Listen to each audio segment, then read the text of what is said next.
Hey, hey, hey. It's Filter Free Friday, y'all. Listen, I am so glad y'all are here. I want to take a moment to start with something positive here. I try to every week join the KC 360 meetings. It's an organization here in Kansas City that's focused on reducing violent crime, um, specifically homicides. And the program we use is mirrored after one from Omaha, Nebraska, several years ago. I want to say 11, maybe 12. Omaha was tracking at 200 homicides a year. Um, in fact, it might have even been more. And now they are in single digits because of the work of a gentleman named Willie Barney. And he does not like to take credit for it, but he has amazing amounts of leadership, competency, and skill.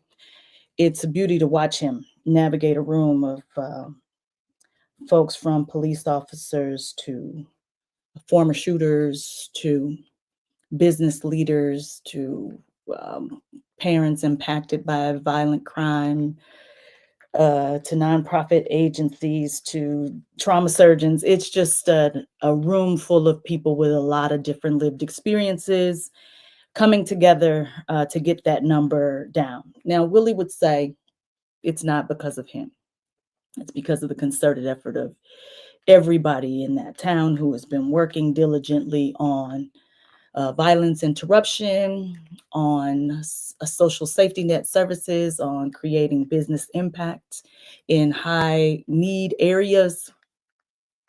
It's Willie. I'm going to start on a positive note and say how inspired I am by him.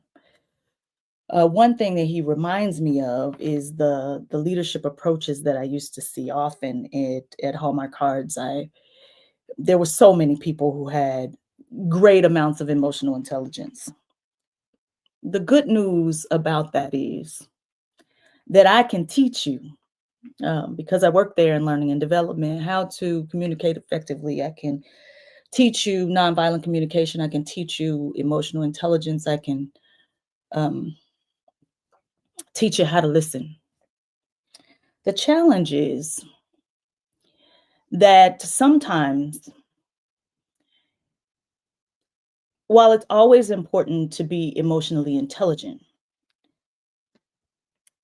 I am not so sure that a constant expectation of emotional regulation is not harmful. Because I'm gonna keep it positive here for another second. When I started going to KC 360 meetings, it was 2 years ago. Always 80, 90 people in the room. There have been some political challenges here and there. There's been some people come and go here and there. There have been people who've gotten upset because the thing that matters to them is not centered in the moment. There have been people who have come and taken on amazing amounts of responsibility for being connected to this work. In fact, I went to a business forum hosted by KC 360 to bring together all these different folks in Kansas City. And there was a small business owner who said, "Hey, we got to get business leaders concerned about this because every homicide in your city is going to cost you, the numbers vary, but millions of dollars. When you think about just all the resources to respond to it, the criminal justice system, the healthcare system, all of the safety net services that need to be applied to the family, long term loss in terms of workforce reduction and change." And I was thoroughly impressed because that room had hundreds of people in it. But the first year I was there, I was inspired by what was happening. Not that I knew exactly where I fit in, but I knew that empathy had to be a critical component of this. And so the first year, there was a 20% reduction in violent crime and homicides, but non-fatal shootings were through the roof, which my cousin's a trauma surgeon, and one of my friends, Dr. Michael Moncur, is also a trauma surgeon. And they were just saying, hey, look, that means we're getting better at saving people. That doesn't mean that, if you go back in history, that doesn't mean that our homicides numbers will be down. So that was last year. The Kansas City Star still reports Kansas City one of the most violent cities ever. Okay. So far this year, violent crime if you're looking at south of the river, violent homicides are down by 20%. Okay. But no good engineer would look at a city in its entire populace and go, we're only going to count the homicides in certain areas because that's where the most impact is. Now, equity would say wherever the hot spots are where most people are getting killed, then yes, you need to focus there. But you're going to keep track of the homicide numbers in your whole city. So I remember my first year that there was someone from one of the Northland precincts, and I don't even remember who it was, but he basically had one homicide for the year. And so he said he didn't need to come to the meetings. And quite frankly, I agreed with him. Like, why are you going to spend a week, an hour every week of your life coming to a meeting that ain't got nothing to do with you? Like, you might care about it, but you got other stuff that you need to concern yourself with. But here's the thing. I think far less than Kansas City population is north of the river than 30%. You see, if you're not from here, you don't realize that there's multiple cities that make up the Northland. And I'm sure there's some interesting historical, embarrassing thing related to why that is. But you've got Gladstone, you've got North Kansas City, you've got Platte Woods, you've got Houston Lake. All of these places north of the river between downtown and the airport are cities that are not part of Kansas City. So there's just these interesting cutouts that are Kansas City, but the population ain't up there. Upwards of 75% of Kansas City's population lives south of the river. There are 13 homicides that have happened north of the river so far this year of the 44. So when you look at the entire city, the Northland is driving the homicide numbers to look like they're not getting no better. It's kind of like one time in Missouri, there was a legislator, I can't remember his name, but he said that if you don't count Black women, the the maternal death rates ain't that bad. So I would not want to not look at my Northland citizens, right? Because they're killing each other up there. They're killing each other. And I don't know about you, and if you've read the book, The First 90 Days or not. I can teach you how to be an exceptional leader and have amazing amounts of emotional intelligence. The problem is sometimes I don't know if regulation is doing the best job it can for us. Why do I mention that? Because I'm at this meeting yesterday, and I go to this meeting almost every week. I think in 2 years, I might have missed 6 meetings or something like that. Every week, 9 a.m. I got a meeting before that makes me run to get there, and it's still okay. And I'm credentialing, and I can't stand when people credential. I'm talking about. I'm coming in a little hot, right? Because on Easter Sunday, I post a poem that has to do with just the challenges of what it looks like to be a warrior. My name means victory for the people. And sometimes I know that gets painted as not being positive, but my personality is such. I'm an Enneagram 7. You look it up. I want to be positive, but not at the expense of justice, not at the expense of somebody else's ability to live freely without your foot on their neck. I post this picture of an Easter photo that I had from like 1987. The just because it's Easter and because I'm thinking about my mother whose birthday was also this week. So I'm recognizing that emotionally I probably need to just be checking myself, right? Like just checking yourself. So I'm always checking in, seeing how I'm feeling. That post sparks something that I don't even understand how it happened. I get the nastiest message in direct message that tells me that I am dishonoring my mother, and I'm going to spare you all the details to protect the guilty.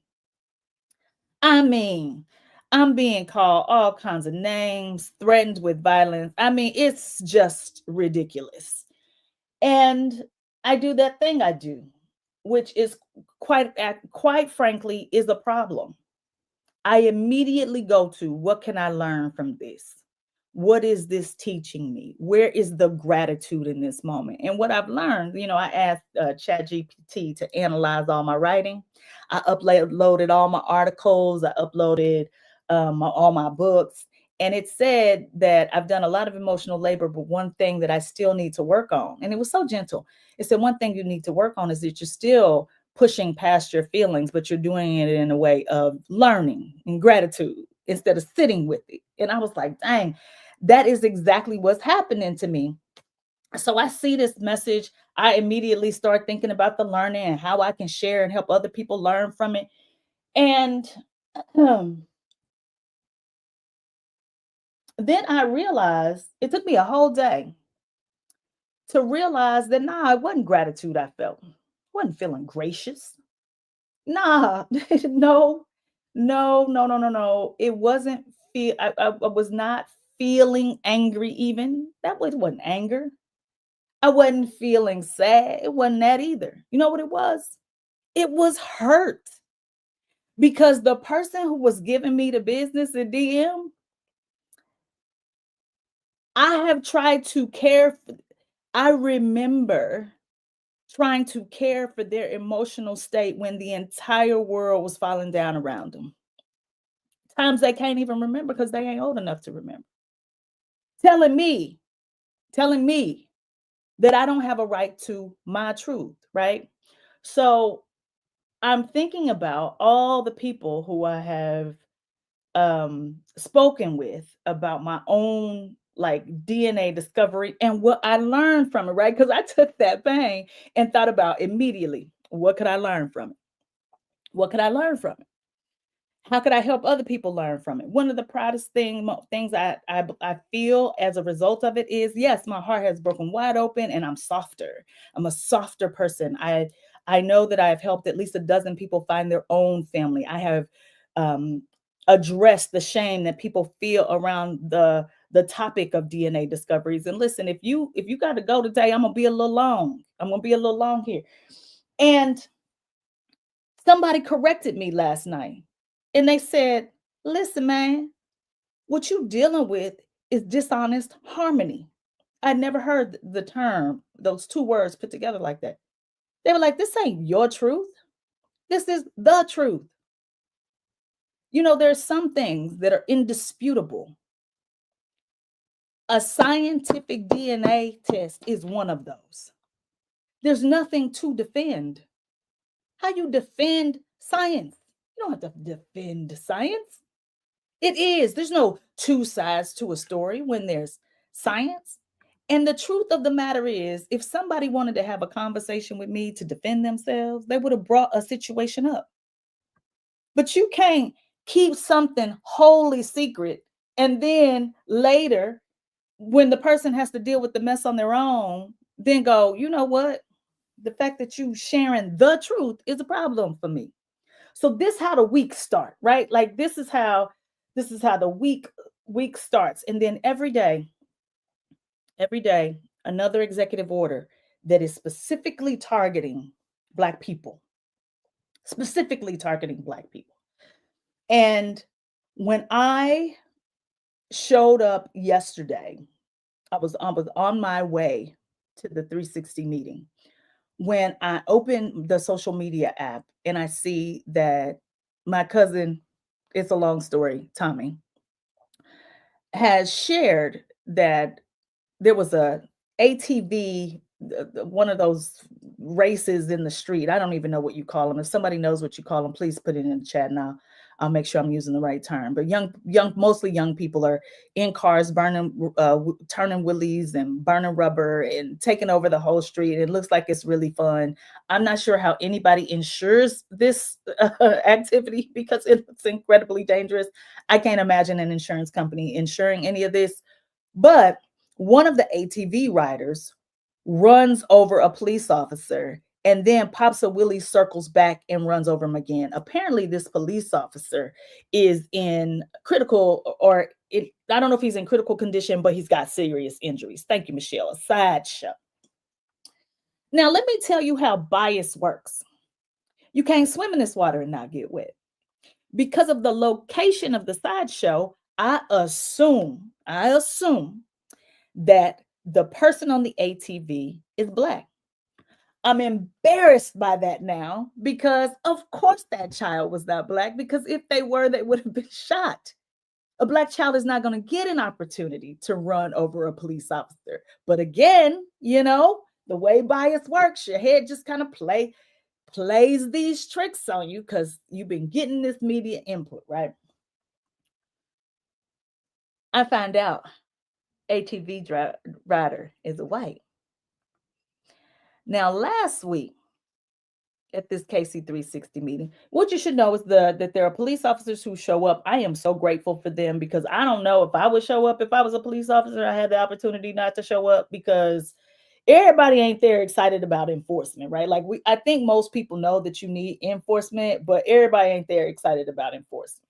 We like overcorrect on enforcement when it comes to folks who happen to be Black. But they talking all about what happened, the giving us all of the officers updates on how he's doing. I don't know about everybody else in the room, but I'm thinking this is the Black child at this sideshow. I'm feeling horrible. Can you imagine my interest when I learned that this is a white child? I don't know how old he is, which is another point. It's time for the police update. It's time. And I listen, if you feel like this is negative, I am sorry. I really do. I apologize to you. I feel bad that you feel bad. But some stuff just is and has to be looked at, because on this national level, I am grappling with the idea of, do you just change language when it's not about changing language? It's about racist ideas that we have to address. It's like a raging flood outside. And let me tell you how in this meeting yesterday, it felt like folks were standing around with their water hoses on outside. So we get to the end of the police update.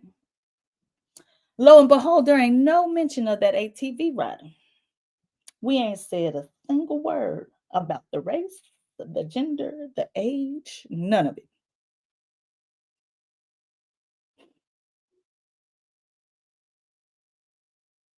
I'm sure it's unconscious. In good faith, I'm gonna say it's probably unconscious, but I'm gonna raise my hand. Because North Patrol and Shoal Creek, they 13 homicides, is the reason why it looked like our homicide numbers ain't going down this year.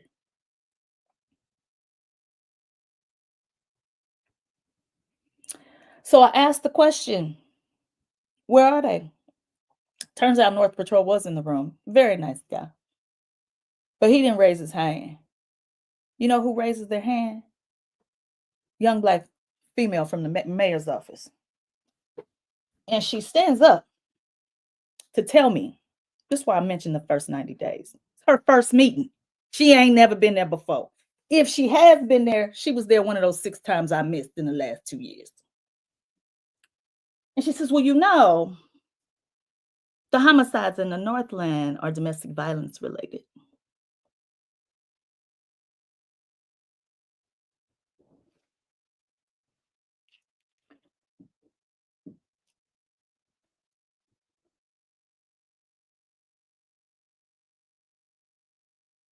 I ain't gonna make no assumptions, but let me tell you what it seemed like.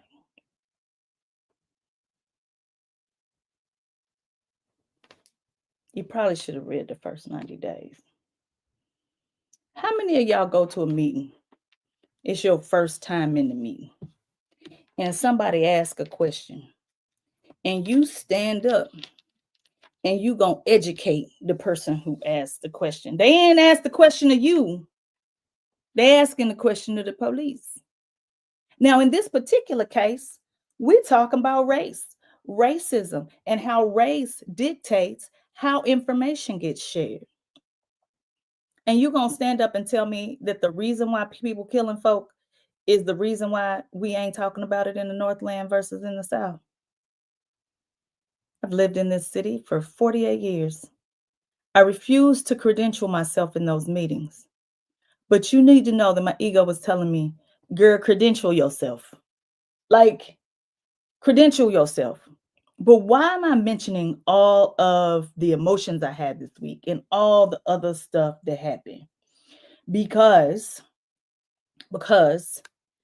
in my irritation, in my hurt from the way that people just want to deny what is actually true and suggest that there's always two sides to every story, don't be picking up the mantle to try to give me the other side of the story when you don't know what you're talking about. I've been that mean every week. I know exactly.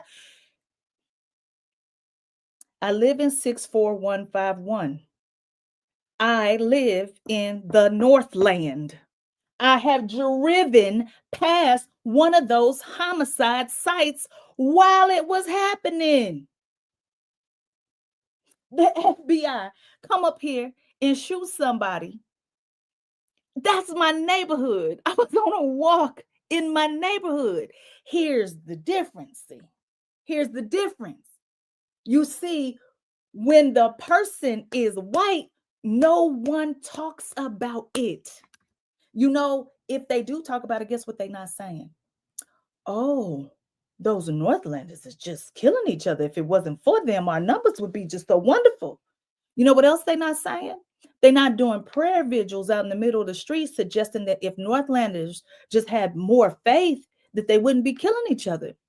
They are not suggesting that the family structure of people in the Northland is so dysfunctional that that's why they are killing each other.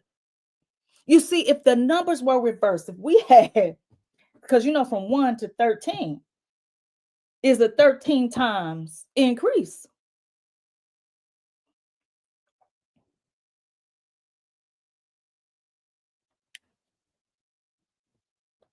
If that had been in the Black and South parts of town, you see, we would be pathologizing. We would be saying that there's something uniquely wrong with the Black people who live there.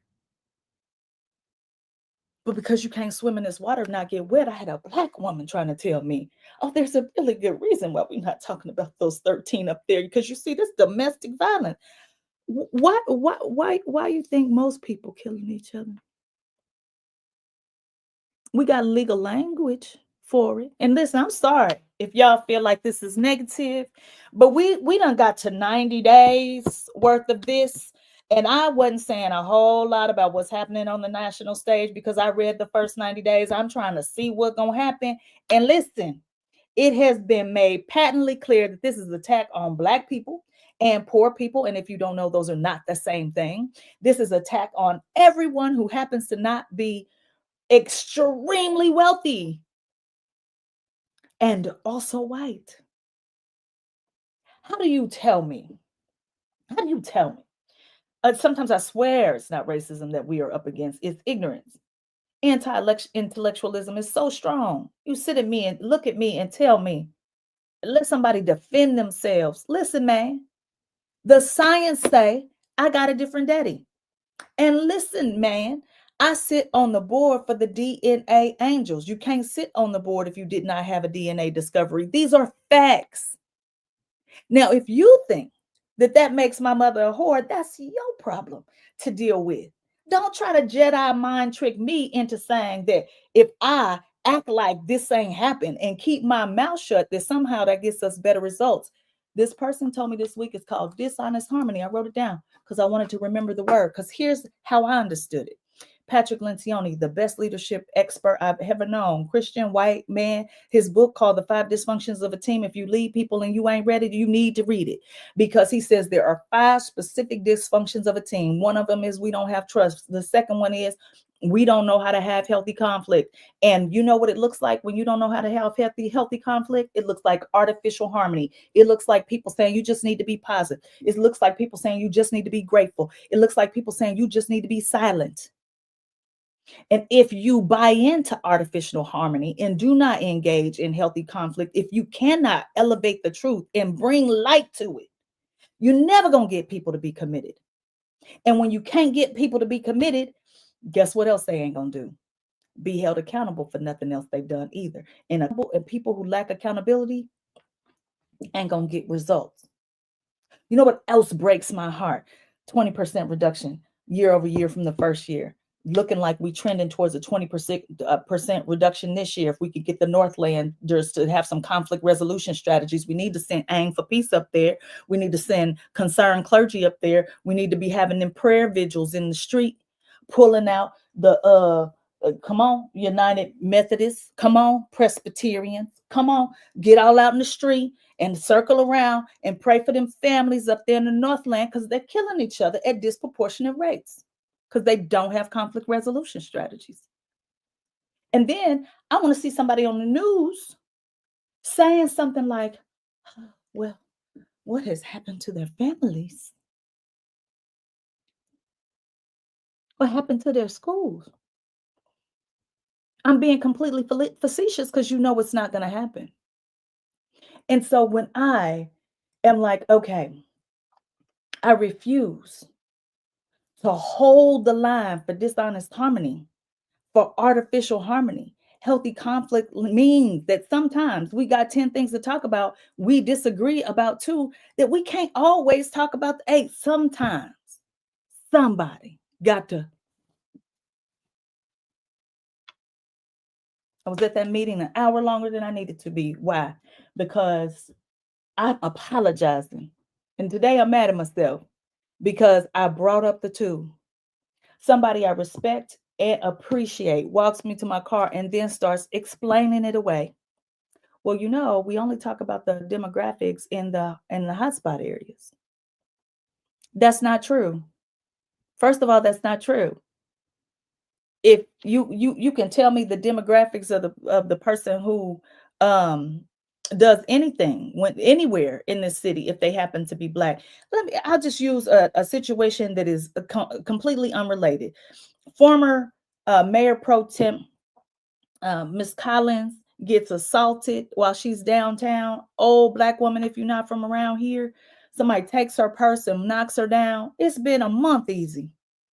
Have we seen a mugshot? I'm gonna ask every Black person listening, do you know what color that person is if we ain't seen a mugshot?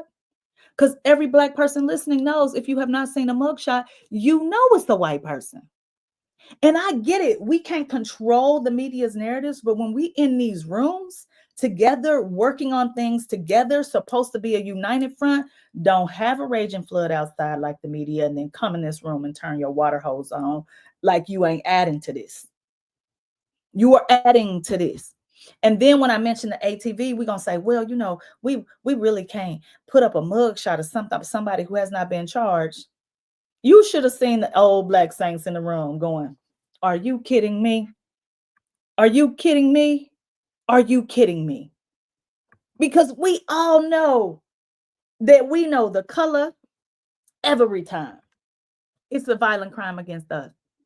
And so when I am watching just these subtle little things, Shedeur Sanders, who's being talked about as if he, you know, just needs to be more humble. Humility, competent, but not humble.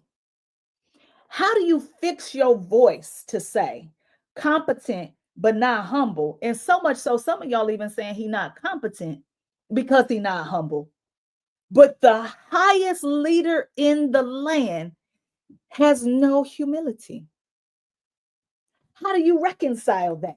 And I continue to say over and over and over and over and over and over and over again, I know far more about hypocrisy than I do about anti-racism. And I learned that from this. The language came from a woman, a friend I have named Rita, because it is the truth.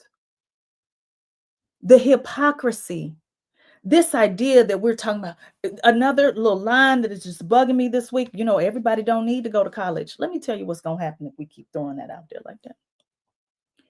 I don't know if y'all notice how the goalposts just keep moving. Go to college, go to college, go to college. Education is your way out. Black women become the most educated block of demographics in this country. And then what happens? Get all the experience, the most qualified person for the job. And then folks like, you kind of laugh funny. We don't know if you're really Black. God ain't say a woman should be leading. They both the same.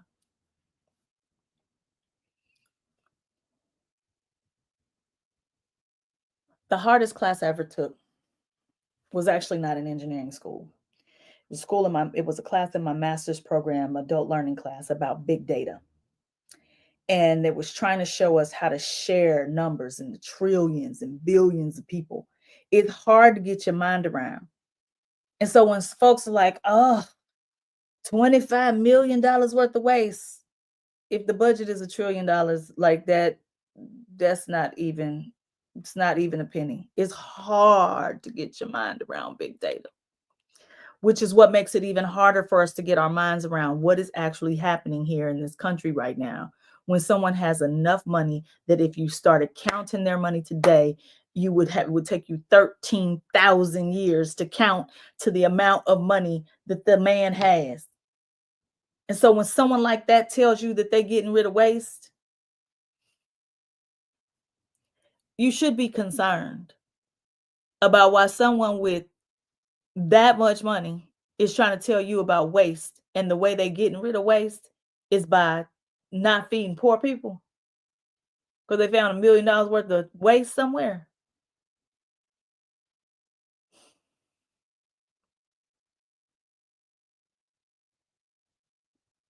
It's, I struggle because as I have been trying to get us to understand more what people think, feel, and believe so we can make the next right decision about what we need to do, I have been struck with this decision about, does it confuse people when you are talking about multiple topics?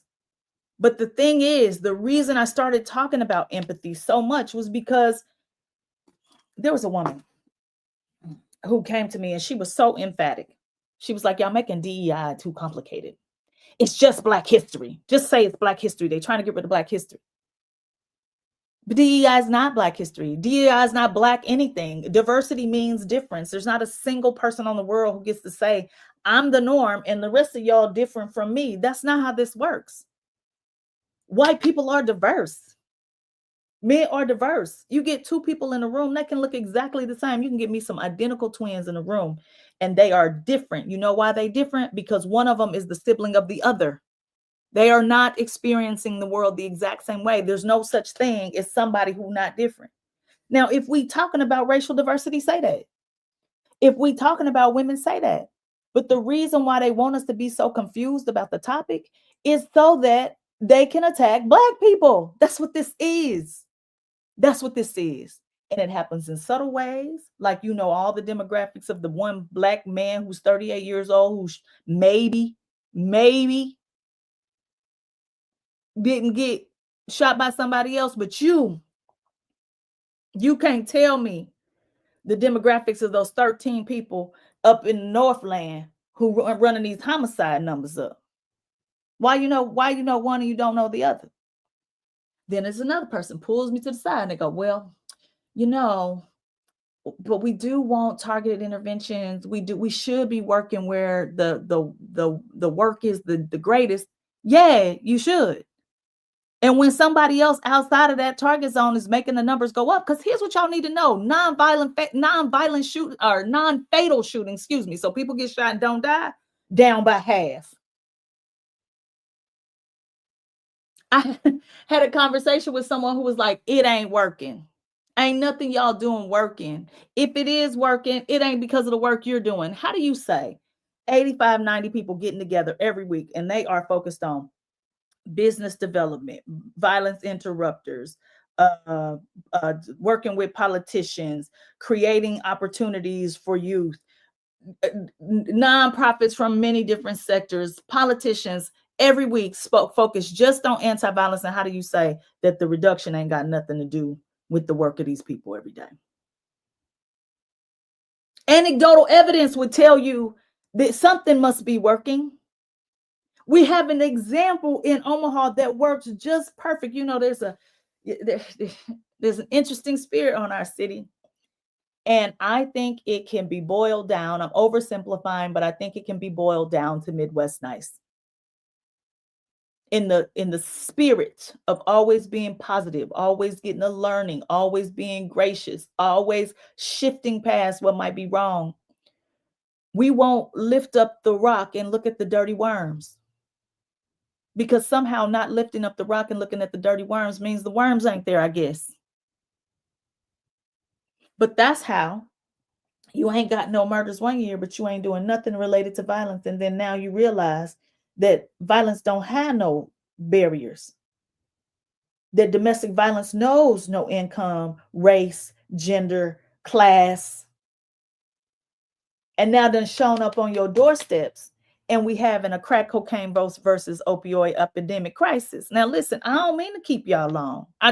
But this has been a very interesting week. It's a very interesting week. And I'm thinking about when we were saying affirmative action, affirmative just means positive. Action means to do something. So you're going to positively do something. But we stopped using those words because, well, we got to treat everybody the same. Listen, I wrote an article for the Next Page Kansas City that just basically says, look, I ain't interested in treating everybody the same. I'm not interested in treating everybody the same. First of all, don't none of y'all treat everybody the same. Second of all, if I got a glass of water turned on the side like this and yours standing up like this, and I'm just about to start pouring water on things, I got to stand this one up. If it's on the side, I can't just start putting water in. I got to stand it up to put some water in it. You can't treat everybody the same. We got a situation where I'm working with an organization that has a partner who's been with us for years. And now that partner is taking on some aspirational ideas that are bigger and better. And we want to punish her for it because we got to treat everybody the same. Listen, I've never been an equal person. I'm the sixth child of 7 children, and my mother did not treat all of us the same. And you know what? She couldn't treat us all the same because I didn't even want the same stuff.